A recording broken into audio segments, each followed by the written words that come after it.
For this week's special feature, I'm on the stage at the University of Rochester. We're doing a special 50th anniversary celebration of the Rolling Stones.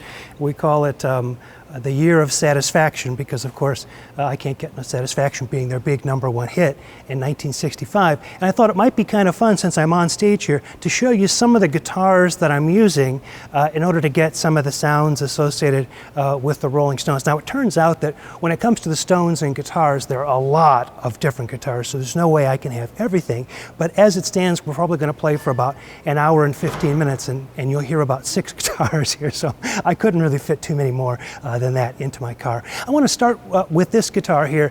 This guitar is a replica, a very nicely made replica by Phantom Guitar Works of the original Brian Jones teardrop guitar that is probably the guitar most often associated with the Rolling Stones, at least most often associated with Brian Jones of the Rolling Stones. It's an interesting guitar in that it was made out of parts by the Vox people, especially for Brian Jones, and they ended up using a lot of parts that would have gone into a Fender Stratocaster guitar. Of course, Fender Stratocaster guitars being made in Southern California. But anyway, so they put the parts together, and it's this distinctive teardrop shape that really sort of gives it its look. In fact, the shape of the guitar was supposed to have been influenced or inspired by the shape of a lute. Now, for tonight's show, I'm going to have it tuned to what's called an open tuning. And in an open tuning, as you'll hear here, the guitar is tuned to a particular chord. In this case, it's an open E chord. And so when I make chords up the neck, major chords that is, I don't really have to do anything except hold my finger down. Now, a lot of times these open tunings are used for slide, because a slide, of course, is just one straight line across there, so you want all of your chord notes under your fingers. But in the case of this one, it makes certain kinds of things available to you. So in the case of one of the songs I'll play tonight,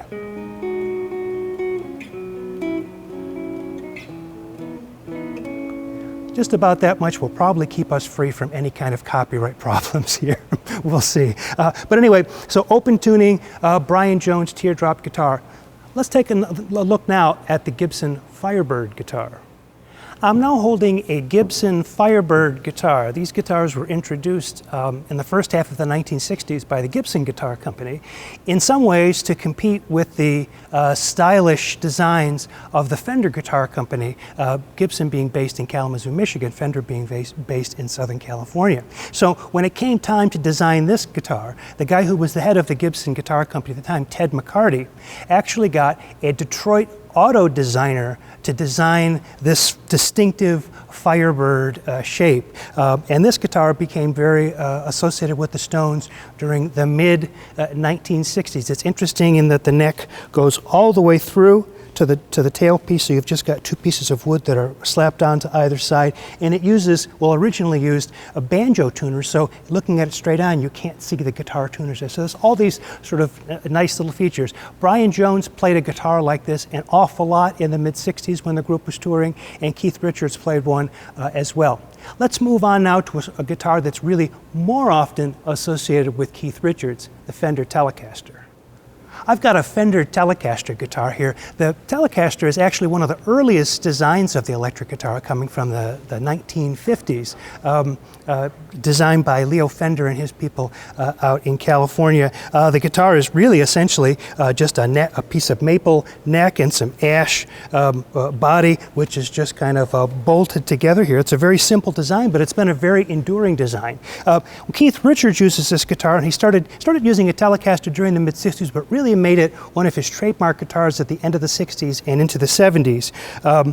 When he plays it, he uses an open tuning. I played, when I was playing the Vox guitar before, I showed you an E major open tuning. Well, this is a G major open tuning, and he actually removes the low string. So it's only a 5-string instrument tuned to this open chord. And it has really come to be really the sound that is so often associated with Keith and these I won't play much more than that, but you get the idea. This open tuning really makes a big difference on the Fender Telecaster guitar. Now I want to show you some of the other instruments I'm using to cover some of the other tracks that don't specifically use electric guitar but require me to use acoustic instruments and even a specialty instrument.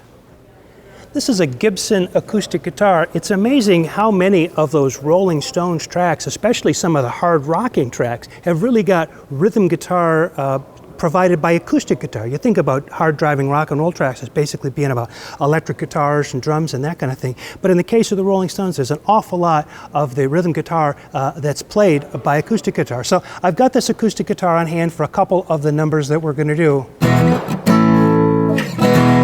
That's just a little bit of Not Fade Away. And of course, I'll strum away on that. You also see up here that I have a capo. Now, oftentimes, especially with acoustic guitar playing, you use a capo to change the tuning of the instrument. Now, it's not like there's anything I'm playing using the capo. I could get these chords without the capo, but I can't get these particular voices with the particular kinds of open strings. So something like this. From You Can't Always Get What You Want sounds fantastic with the capo. In fact, I think that when Keith plays it, he uses an open tuning and a capo on the 5th string, but I'm not open tuning this guitar because I've got to play other songs on it that don't use that. But anyway, the acoustic guitar, a big part of the Rolling Stones sound. Let's have a look now at the acoustic 12-string guitar. Here I've got an acoustic 12-string guitar, which is really sort of famed for the really kind of big sound you can get out of it. It's like a regular 6-string guitar, except each where a string would be, there are 2 strings. In the case of the lowest 4 strings, each of those tuned an octave higher than they normally would be. There's the regular string plus 1 tuned an octave higher, and then you've got the bottom 2 in unison. But together, it creates a really big sound. So for us, we're going to use this on a couple of tunes. We'll use this for Wild Horses. Right? We'll also use it for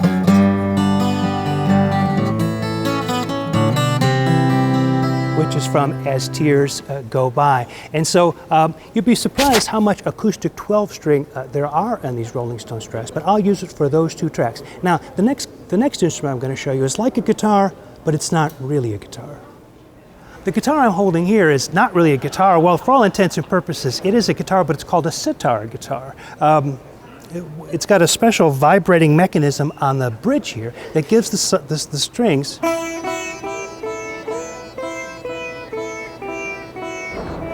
that very kind of sitar-ish kind of sound, and then some sympathetic strings up here that kind of ring along with it. And so it's kind of a guitar, it's kind of a sitar. They call it the electric guitar. These were originally made in the 60s by the Dan Electro Company. I actually had one of these back in the 70s. I sold it. This is a replica of that instrument, and we're going to use it on Paint It Black for the synthesizer parts there. This is kind of what the Rolling Stones have been doing. Ronnie Wood has played one of these on a couple of the tours when they do Paint It Black. So this is the way we're going to try to get the sitar.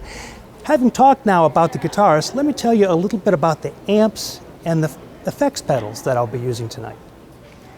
I'll be using a Vox AC30 amp tonight.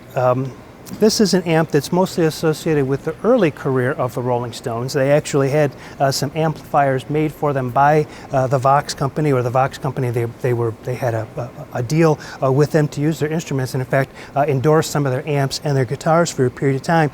This amp really is considered a classic amp, not only for the Rolling Stones, but for a lot of the British groups. The Beatles in the 70s, Brian May used one of these amps, but it really nails that 60s jangly kind of British invasion sound that we're going to be going for tonight. Well, the very last thing I want to show you is some of the effects pedals that I'll be using to get some of the sounds tonight. To finish up, I just want to tell you a little bit about some of the effects pedals that I use to get some of the sounds.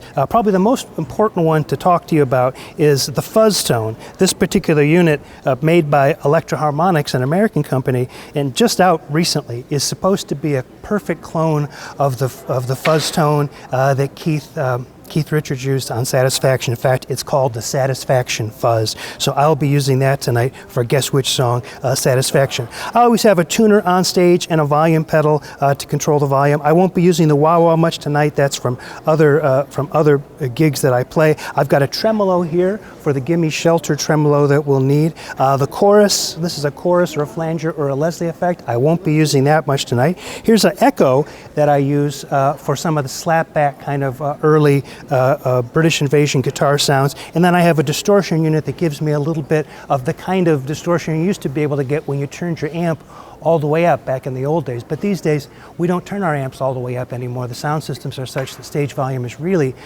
pretty quiet.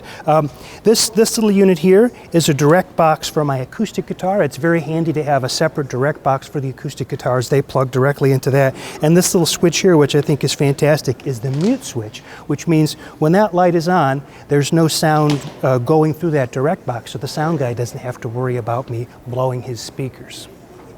Well, so there's a little bit of a tour of some of the gear we'll be using tonight, but the crowd is starting to show up and the band is starting to tune up, so I'm going to have to go backstage and hang out with the rest of the group. So thank you very much. Talk to you soon.